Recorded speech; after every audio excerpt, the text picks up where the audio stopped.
Hello, everyone. This is Katherine Jelinek with the Skinny Platform, and I am thrilled today to be with Dan Heuertz, the co-founder of the Skinny Platform and EOS implementer.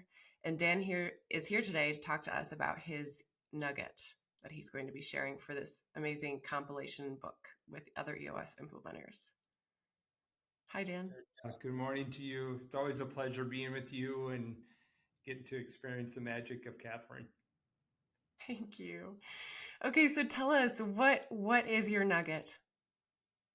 So my nugget is actually a discovery I had through the writing of the book Noisy Head. Uh, Probably somewhere in there was woven into the realization that there was a platform, the skinny platform, to be had too. And the nugget is headlined as "Proud, Not Perfect." Fantastic. So tell us more about that. Like, what does that mean? Why is it important? So, part of it, just like so many things, especially why I think a nugget is so valuable, is it's simple, it's clear, it can be pretty concise so there's a high get it factor. I think that's why people love nuggets.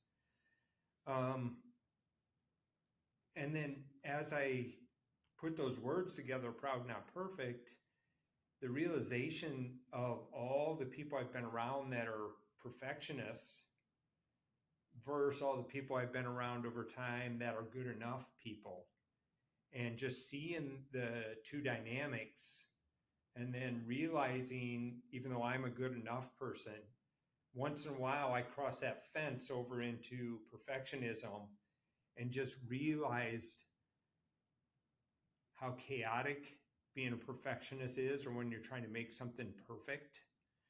My other realization is how it kills momentum.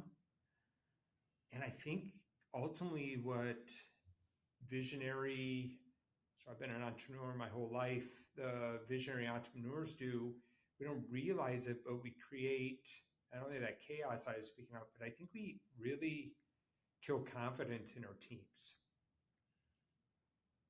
Tell me more about that. How is that connected to perfectionism? So I think the way is, and this has been said a lot of different ways. So there might be a way that other people have processed this statement, but imperfect is the enemy of progress is really what I'm saying. Is, if you think about it, when we're doing something, and I was doing this to Ben when we were writing the book Noisy Head, where I would say, well, let's just change this word. And maybe I didn't like the tensing of the word or the word itself. And I would see he would give me this look of, you got to be kidding me. And I'm like, yeah, just change the word. What's the big deal?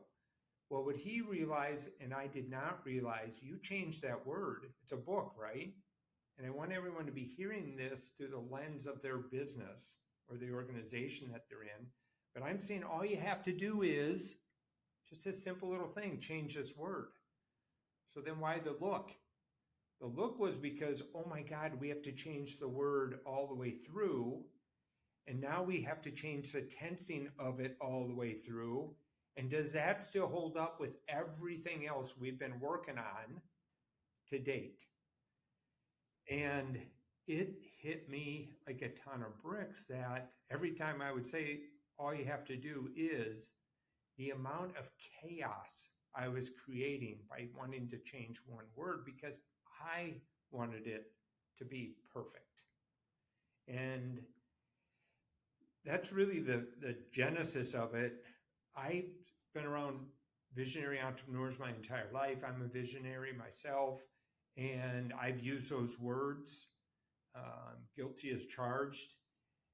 And I think we lose sight of the fact that us as leaders, we're leading organizations, we're leading teams.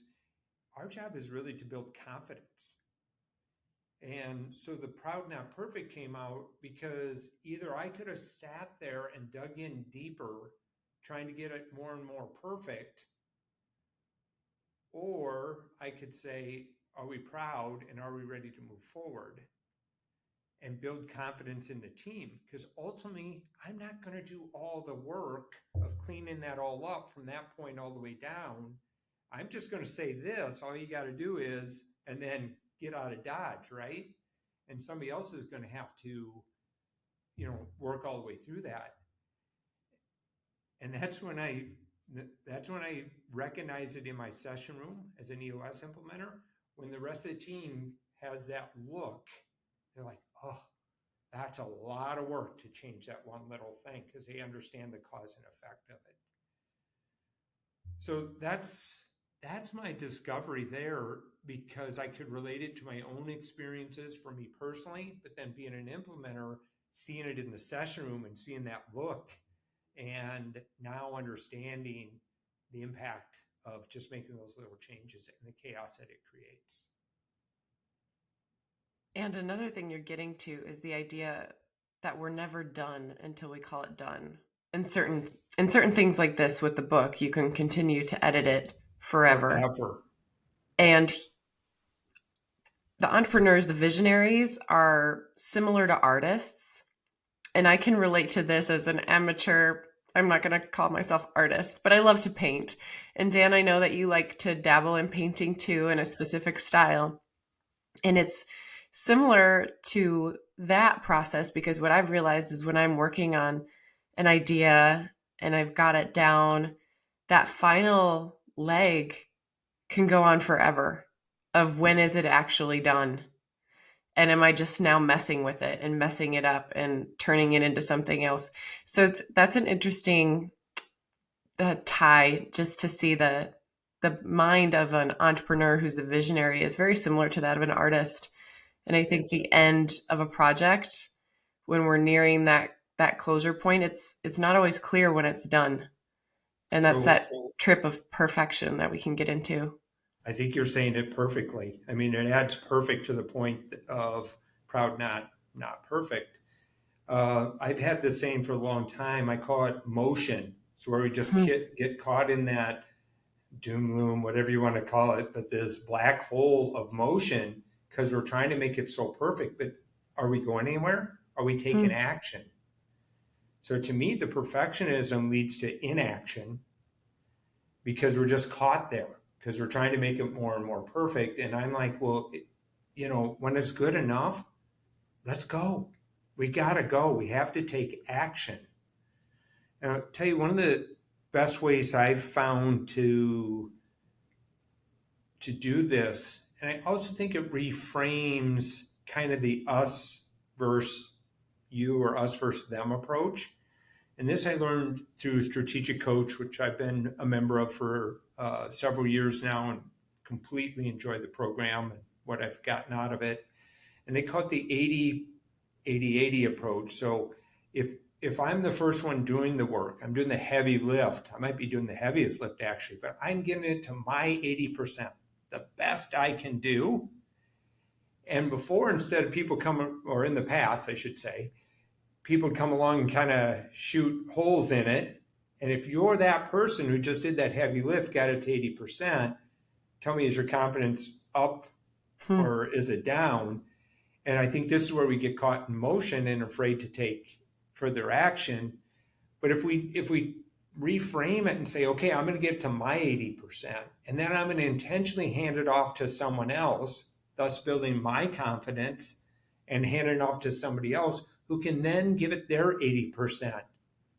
Round out a few of the rough edges, maybe add a little of the right data in the right place, whatever it might be. I know for me, since I'm not a high fact finder person, I like to hand it off to somebody who can add those facts and details, which I crave. It's just not how I operate in the world. And then they can get it to their 80%. So it's a co-creation, a co-collaboration, if you will.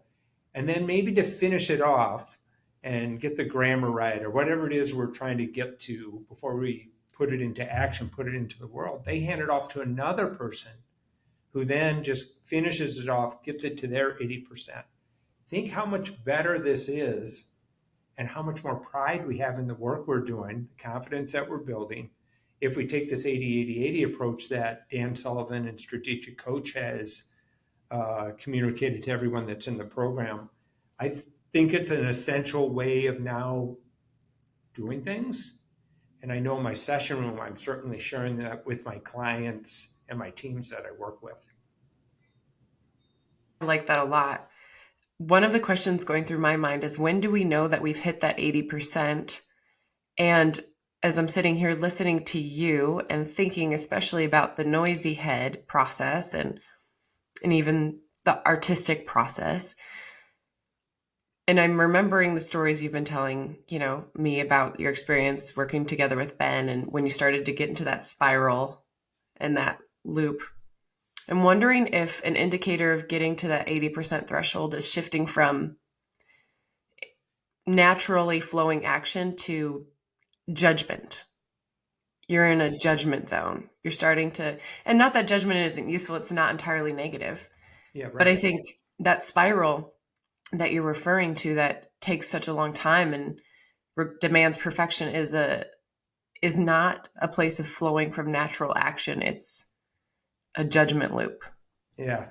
So when I talk about this, I refer to that as the swirl. If you remember from Noisy Head, because to me it's those leaves blowing around and I'm just swirling around and with no direction. Um, so for me, my indicator when I've hit my 80%, I have two. One, I've learned over time that I can only put out. I'm more of a sprinter than a marathoner. So I can go in 30, 45, 60-minute stretches is a lot for me. So that's one thing. I know I have that window of energy. Second, I need almost always a co-creator. So that's why the 80-80-80 approach works so well for me. But I just accept that about myself. I'm good with it, knowing that I'm not going to get it perfect. I'm not going to get it to 100%. But I also want to get it to the point that I'm proud of handing off to whoever I need to hand it off to. Uh, those are two things. And the other thing is just simply, there's a point in time where I'm just done with it. I just don't have any more energy for it, either usually mental energy to finish it. But when I hand it off, co-create or collaborate with someone and they give it their 80, that actually re-energizes me to re-engage in it. And if they hand it off, I see the progress and the evolution of it. And to me, that's the sense of pride we're looking for. It's the best work we, not me, we can do. And that's my 80% as a team. That's good enough. And that's good enough to go. So let's go. I think what you said about accepting yourself for liking to be a collaborator, and also it sounds like accepting that your limits and your skills are only going to take you so far. Yes. That you're comfortable with that. Like, you accept yourself for those things. That is really powerful. And I believe that that's like a huge edge that those of us who are perfectionists really need to lean into, is that Well, self-acceptance for our limits. think where the procrastination comes from. It's all the stuff we hate to do, right? Mm-hmm. If you put me in the room and make me go through a bunch of spreadsheets or a bunch of detailed work, especially if it's repetitive, it's just going to burn up my energy and I'm not going to put out a very good product. I just don't have the energy for that type of stuff. So I now know that about myself, to your point. You put me in a room where I can facilitate or help people work through some tough issues. I can get that room feeling really proud of the work they're doing, which energizes me to do that day after day with all my clients. So this proud not perfect, I'm so happy for the simplicity of the wording, the clarity of the wording, and the underlying substance that I think is, that's why I chose it as a nugget for this book. I just think it needs to be shared. It's beautiful. Well, it sounds like we've pretty much covered it and had a really strong example of the noisy head and your clients woven throughout this. So thank you so much for bringing this to us, Dan. I really appreciate it. You're very welcome. All right, we'll see you soon. This episode of the Podcast of Nuggets is presented by the Skinny Platform and is released in support of Freedom Reads, a national nonprofit opening handcrafted, curated 500-book libraries in prison cell blocks across America. Freedom libraries are more than just books. They are lifelines. They bring connection, hope, and dignity to prisons. Learn more at freedomreads.org. Freedom begins with a book.